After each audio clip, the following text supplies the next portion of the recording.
What up, friendos? Welcome back. We're here with Warner Bros. Discussing volatile AAA console games, and they're going to lean into free-to-play and mobile. This is something that popped up on my social media feed the other day, and I thought with the video we made the other day, talking about, AAA gaming companies and doing what AAA gaming companies do, take single-player ideas that people like, and then just make them into live service slop and completely ruin them.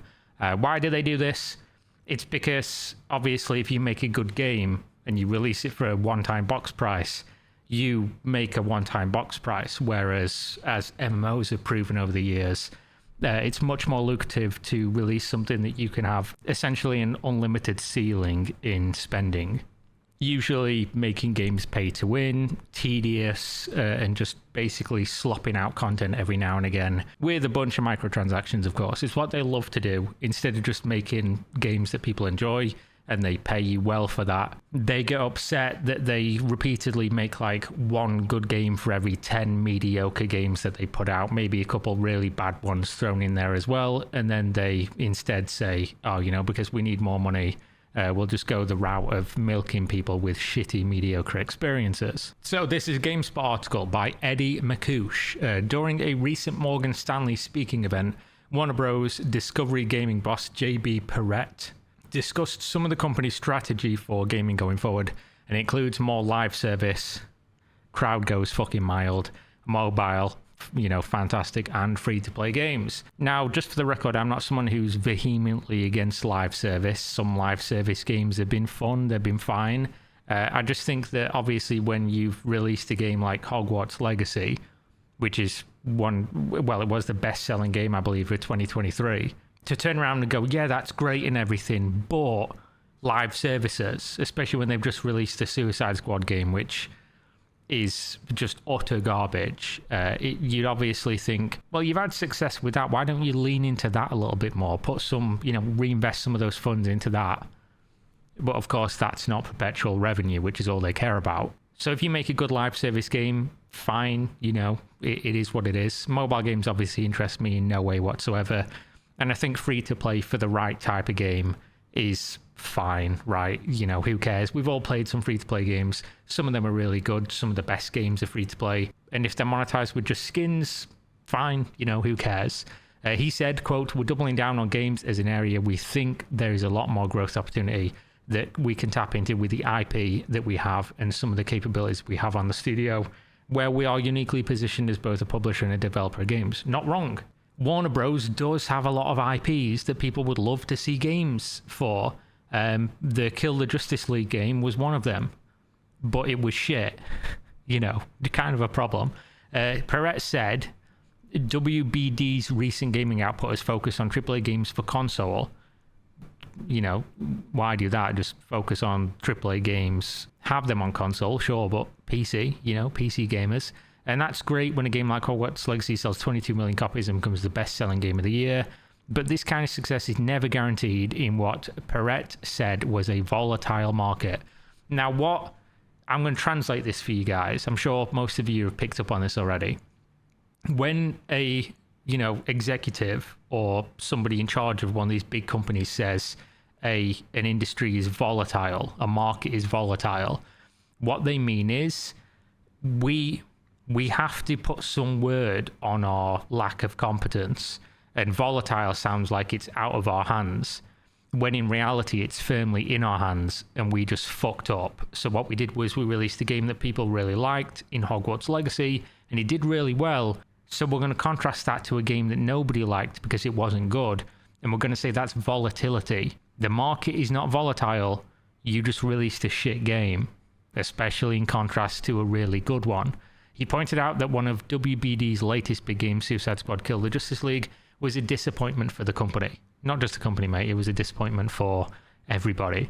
So the plan going forward, he said, is to help reduce volatility by focusing on core franchises, good, and bringing at least some of them to the mobile and free-to-play space.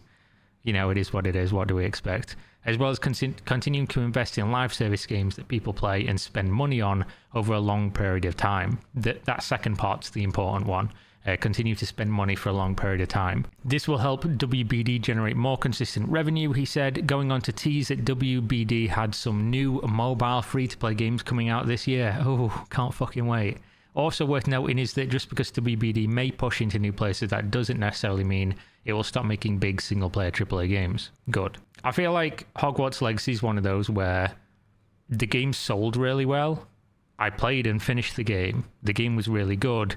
But I think once you got out of the castle, the game kind of fell off a little bit more, and probably could have done with another year cooking and having some more content, and then the game probably would have sold even more, because it's one of those where I played it once, and if they released DLC, I'd probably go back and play it again, which again is more revenue, guys, if you want a tip or something. But the game doesn't have like massive staying power or anything. It was really well made in parts, and the story was firmly okay, carried by the world, and they did put the world together really well, especially the castle. The castle was fantastic.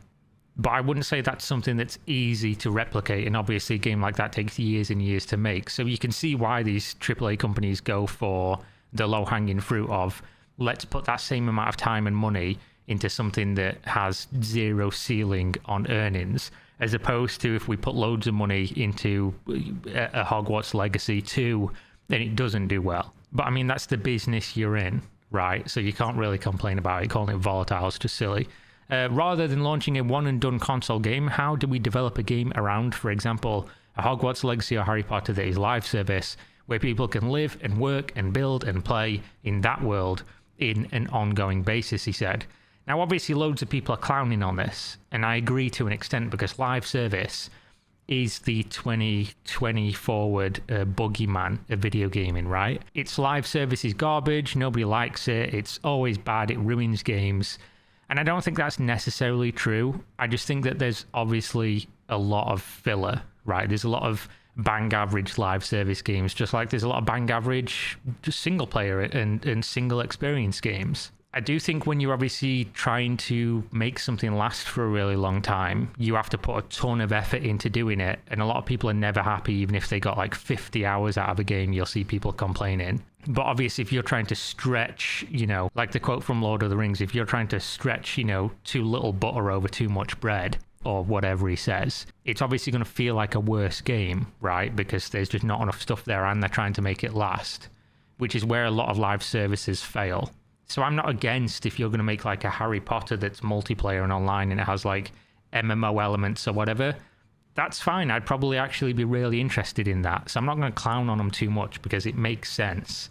But I do think in the face of like the facts of you just did a live service and it was fucking shit, but last year you did a single player game and it was the best selling game of the year, and your response as a company is, yeah, need more of those live services though. It does look stupid optically, even if obviously everyone should understand even a mediocre live service running for 5 years of perpetual revenue is probably going to make more than the best-selling AAA single-player game that is mostly bought in the first, you know, couple of months and then just falls off or have any form of resurgence. It makes business sense. It just obviously looks fucking stupid as a statement to say, we had the best-selling game of 2023, but, you know, fuck that, we're making more live service games that flop quite often. So yeah, live service Harry Potter game, cool, yeah, I'm down. He went on to say that WBD is uniquely positioned because it has popular brands. He singled out Mortal Kombat, Game of Thrones, Harry Potter, and DC as its biggest, as well as 11 different internal games development studios.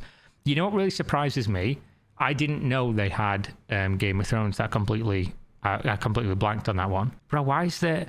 Game of Thrones was... I mean, it was a big book series anyway, but then the show, even the abomination that it became, which is obviously the writer's fault, you can do a lot with that game, with that world, because it is a massive, expansive world, and there's tons of stories you could explore with it, and time periods that has lore already built into the books, which are super easy to go through and find. How has there not been more of a push for a huge Song of Ice and Fire Game of Thrones game? I feel like, I know nobody makes MMOs anymore, but I feel like a Game of Thrones MMO would be really, really hyped and potentially really cool. But I do feel like almost anything you make in a Game of Thrones setting It has everything to make a good game, right? It has the things that people like playing in games. You could do like a Dragon's Dogma style game in there, like a Total War. You could almost every genre of game could fit in the Game of Thrones world, and it's one of the biggest franchises of the last, decade-ish. It's almost impossible to find someone who didn't watch Game of Thrones. It was like a cultural phenomenon. So the fact that there's only been like one or two and they were just not very good or very big is pretty fucking wild to me. That'd be the first thing I'd be saying if I was in this company. Like, why are we not putting loads of money in a big, successful studio on making a Game of Thrones game? That shit just seems like cash money. Even the name recognition and brand alone is like absolutely massive, more so than almost everything they have. Like DC games, they've done 1 million of so far, and I'm struggling to think of any really good ones. Give that a fucking rest for now. Mortal Kombat's a fighting game, people like the fighting game, but it's a fairly small audience because people don't really like competitive 1v1 games as much in 2023, 2024. Harry Potter, you've just done, make another one of those. Man, I'd even go as far to say I'd play a live service Game of Thrones game. It just has to be good, obviously. He also teased that WBD has a strategic investment plan to help make future games more successful, adding that the company just recently brought someone on to help with brand management and sustainability. I have no fucking clue what this sentence means. A strategic investment plan for the games to be more successful. I'll give you the advice to make the games more successful for free. You don't even need a plan. Make better games and they'll sell more. Don't have downgraded graphics from like 10 years ago that make the characters worse. Don't have cringe dialogue. And don't just ham-fist live service on everything. It's pretty fucking simple. If WBD can execute, Perret said he expects gaming to bring meaningful growth to the company in the years to come. But making games takes time, true. So he cautioned that the company is laying the foundation now for returns that could come in 2025, 2026, and 2027. He went on to say how he has no idea how the gaming landscape will evolve over time, but he believes owning the IP in studios could help WBD succeed where others might not. He also called on things like virtual reality and virtual worlds as places that will, quote, increase in scale and adoption in the future. Possibly. People have been saying shit like that since the very first VR headset, though. And I don't think market share of people playing VR games has gone up incredibly. I think we're still way behind on technology for people to care about VR for actually playing games, because the limiting factor you're always going to have for VR is there's very few games that feel like a game and not a mini game, right? When you play Beat Saber, Beat Saber is one of the best VR games, but it's you're not playing like a narrative RPG or a multiplayer FPS or something you're going to play all the time. You play for like an hour a day or something, and you treat it as a mini game, an exercise or whatever. There's not very many games on VR, and I do love VR, but with the technology and how cumbersome it is and how much space you need and how expensive it is, there's not a direct one-to-one crossover of how you would play or view VR games and how you would play and view games that you'd, sit and do a 6-hour session or whatever. It's not the same thing. So yeah, people have been saying VR is going to be like the big thing for years and years, but I still think we're miles away in terms of technology and accessibility. You need a good computer, you need a lot of money for the VR headset, you need the space, you need the inclination to even want to play VR, and obviously VR causes problems with some people's depth perception and makes them dizzy and sick and things. We're a while away from that, and I don't think in the next 3 years that's going to be any different. There'd have to be some fucking crazy technology released, which would probably be a crazy price as well, as we've seen from the Apple Vision Pro or whatever. It's like fucking $4,000 or something. Some of WBD's upcoming video games include Harry Potter Quidditch game, not really bothered about that one, and a Wonder Woman title from the makers of Shadow of Mordor. Don't really care about Wonder Woman as a character, not really bothered about that. Their approach to gaming is very different to Disney's. The company years ago developed and published games in-house, but now licenses its franchise to other companies. For example, Disney just paid Epic $1.5 billion to bring its franchises to Fortnite. Cool. Yeah. Disney is also working with a variety of companies, including EA, Ubisoft, Zynga, and Quantic Dream on Star Wars games, and has a deal with Microsoft Bethesda for Indiana Jones and the Great Circle and Blade. So there we go. I think obviously people have been clowning on them for this article because the headline of, we've just made the most successful game of 2023 and now we're focusing on live service, is on the surface level completely stupid.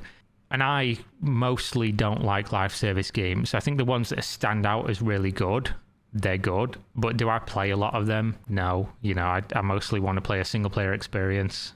But yeah, it just never fails to make me laugh when there's such a weird optic contrast. But there we go. That's Warner Bros. And their volatile console and gaming industry. If you want to buy gamer subs, you can. Link in video description. Buy waifu cups. Buy powders that you put in the cups with water and shake and drink. Caffeine free, caffeinated, whatever you want. They also sell merch and things like that. Link in video description.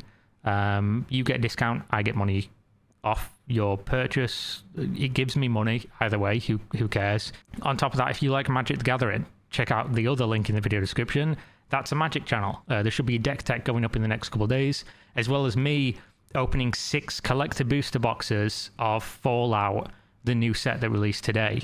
That should be out in the next couple of days, and another deck tech for upgrading one of the Fallout precons, which should be pretty cool. So yeah, check that out. Thanks for watching. See you next time. Peace.